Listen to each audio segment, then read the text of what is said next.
We're going to get to our next topic here after a quick word from FanDuel. You guys know I love sports. I love them so much. I never want them to stop, but as the summer gets deeper and deeper and we get further and further away from the NBA season and things like that, we just get fewer games and the sports aren't sportsing like I want them to, but FanDuel lets me keep the sports going whenever I want. All I have to do is open up the app and dream up bets anytime I'm in the mood. And this summer, FanDuel is hooking up all customers with a boost or a bonus daily. That's right. There's something for everyone every day all summer long. So head over to FanDuel.com/UCSS and start making the most out of your summer. FanDuel, the official sports betting partner of Major League Baseball and the Ultimate Cleveland Sports Show. We'll spend 5 minutes real quick to put a cap on the Packers preseason game, but we saw the debuts of some talented rookies for the Browns, Michael Hall Jr., Zac Zinter, and Jamari Thrash. In specific here, G, what'd you like from the rookies in their unofficial but official NFL debuts on Saturday against Green Bay? Well, listen, another one that we talked about, the camp battles. And another one. And in DJ Khaled, another one. Jamari Thrash. Okay, I see what you're doing out here. I see what you're doing. David Bell. You better start looking for a job. You might want to get healthy. No, I'm serious, and quickly. Yeah, I mean outside of football. And quickly. That's what I mean. Because Career. right, Jamari Thrash looked like he was out there like he was a veteran. It's like what I said about Jalen Tyson. I said, look, he just looked the part. He looked like ain't nothing overwhelming him. He looked like he's ready to go. And I thought he caught the ball well. I thought he ran good routes, crisp routes. This guy gonna get some minutes. This guy gonna play. Him and Cedric Tillman. Cedric Tillman is moving up the depth chart as well. And I'm gonna tell you like this too.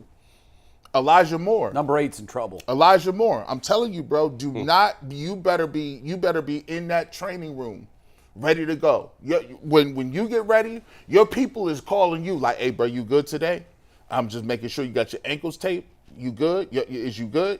Because you're going to need to come with something today. That's an under-the-radar terrible trade by the Browns last year. I don't even think it's under the radar. I think it's blinking. Bad trade. Dropping, like we talk about dropping from the 6th to 7th round, who cares? But dropping from the 2nd to 3rd round to get Elijah Moore was really not good. They went and got Jerry Jeudy this year. Because of Which that, tells you it was a bad trade. Because he was supposed to get that. He was supposed to get the money that Jerry Jeudy got. He didn't do it. I agree with you. By the way, I think real Thrash quick. Do you know what Elijah deal. Moore's projections are by Mike Clay? We didn't ask him about No, this. I'd be curious to see them. 300 yards. 28 catches, 367. Yeah. Middling. That's nothing. That's Minimowski. Yeah. That's not even mild sauce. That's medium sauce. That's the 4th wide receiver. You know, we were on Friday. I know you weren't here, but we were. I was really praising Andrew Berry for the work that he's done, and this was all around the conversation. Michael Hall, as you know, Zadarius Smith said, "Gosh, he's got a little bit of Aaron Donald in him." I wish he wouldn't have done that. Yeah, right, but sure. So it got us talking, and we said, look, he does look good. If he hits, I think Andrew Berry has kept this franchise in the position that it's in because he gave up the 3 first rounds, but he's really hit on some of these later picks. JOK, Jones. I think that Michael Hall, it's early on him, but I think he's going to be a guy So I think he's done a great job with some of these picks, but the Achilles heel for this team continues to be wide receiver and how we assess talent. Yeah. And that goes to show you, and we'll talk about this later. And maybe Thrash breaks that. When those when that trade came out and they talked about what it was the Browns offered for Brandon That's Ayuk, a lot. I said, whoa. I wouldn't have had a problem with it. But I would have, because of it goes to his point. They got a problem with receivers, and they were so thirsty to get him locked up so they ain't got to go back to the draft. But unlike the other guys they've acquired besides Amari Cooper, Brandon Ayuk is coming off a Pro Bowl caliber seat. He is. Beyond that, an all-pro season. All-pro season. You know what scares me, though, about that, Bull? I know that the age difference is why you would do it. Because when you look at the numbers from last year, they're identical. They're literally identical. No, I mean, Ayuk's is a little better. But well, he played one more game than Cooper. Yeah. But that's part of it. 30 less targets, if you do the per-game averages, they're essentially the same guy. Ayuk is younger. But where I'm going with this is all they have done since Amari Cooper put up the best season he's had in Cleveland is tell him they don't want him anymore. Yeah, I think in the end it'll be fine. I know we're going to get to that. But what I'll say, Jay started the show with take everything on the preseason with a grain of salt, and that's true. I can't get excited about Jamari Thrash because what I'll say is, like before you said, is there a check mark? Would I rather Deshaun Watson play or rather him not? You check. If my check mark is, did you like what Jamari Thrash did or you didn't like it, I would check the I like what he did. That's what we're doing here. Right. We're not proclaiming him the next superstar. But 3 catches from DTR against third-string corners, I can't get carried away. Right, but you know what? Like a lot of times in baseball, you forget the result and you look at the at-bat. Sure. Like I know you watch it that way. I watch it that way. I can watch an at-bat. Guy can fly out to left field. Right. But, he saw pitches. He fouled some pitches off. Right. His discipline at the plate was good. I'll say that's a plus at-bat. But and I think for Thrash, if you watch I watch the routes more than anything. Everything looked crisp. And to your point, he looks like he belongs. He passes the look test. Like I'm not going to do backflips, but did I like what I saw? Did I like what I saw out of him? Yeah, yes. I like what I saw. But what I'll say is, and I'll use your baseball analogy here.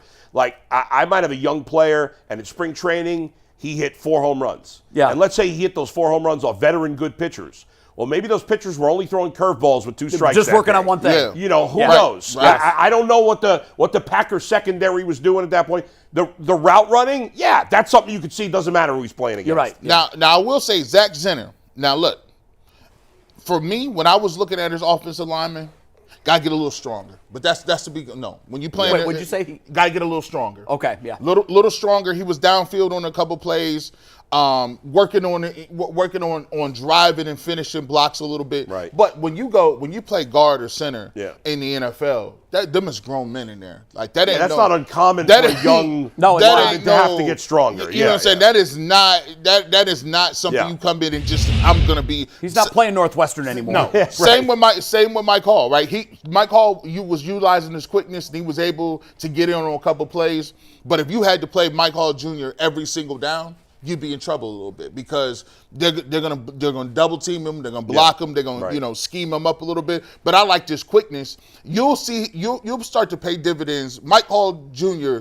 It will look awesome on 3rd down when you got Myles Garrett out there. Now it's makeup. Now it's like Dalvin Tomlinson next to him. Now it's like, I don't got to worry about the rest of the guys. I get a one-on-one. I'm just worried about trying to get off the ball, and they're going to have a lot of exotic different stunts and twists. Jim Schwartz, I looked like he just came out and was like, we're going to run high school stuff.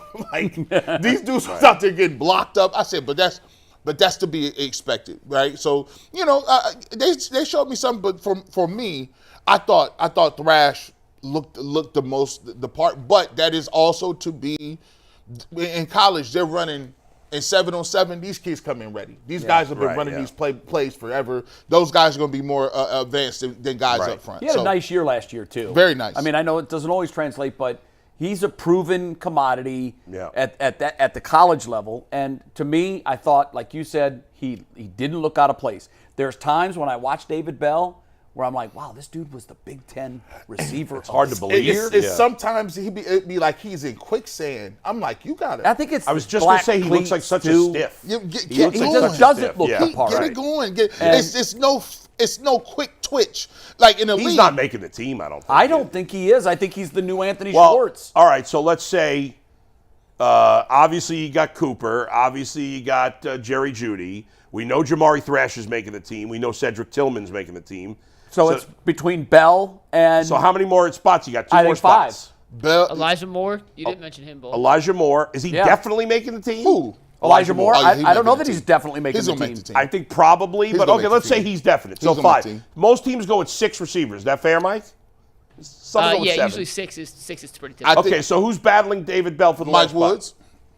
Mike Woods. And I thought he will get the 6th spot. Mike Woods made a couple grabs. But Stefanski loves David Bell. Yeah. He likes him. He doesn't do anything flashy. Yeah. And coaches get guys that I just like you. By the way, one last thing on the preseason game.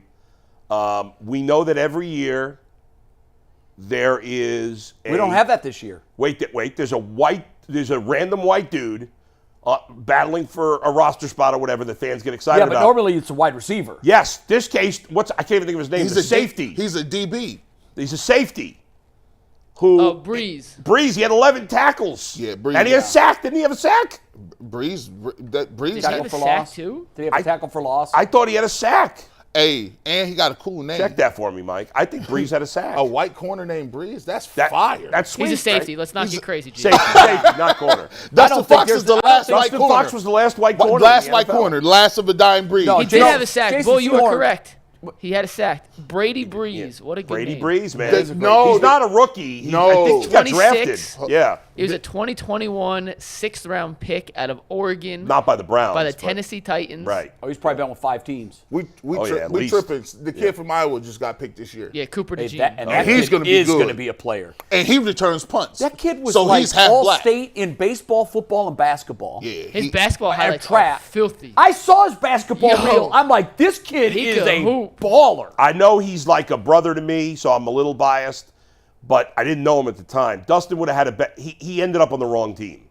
He got drafted by the wrong he was team. dealt to. He had a couple shots too, though. Yeah, didn't he got injured his first year. Right. In those days, you went on IR, you were out for the season. Yeah, that was He it. was ready to play by the first week, but he got hurt at the beginning of camp, and he was a third-round pick. Yeah.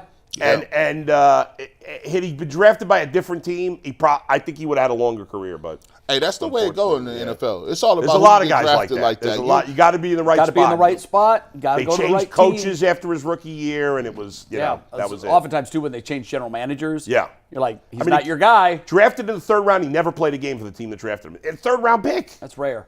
Yeah. Very rare. So anyway.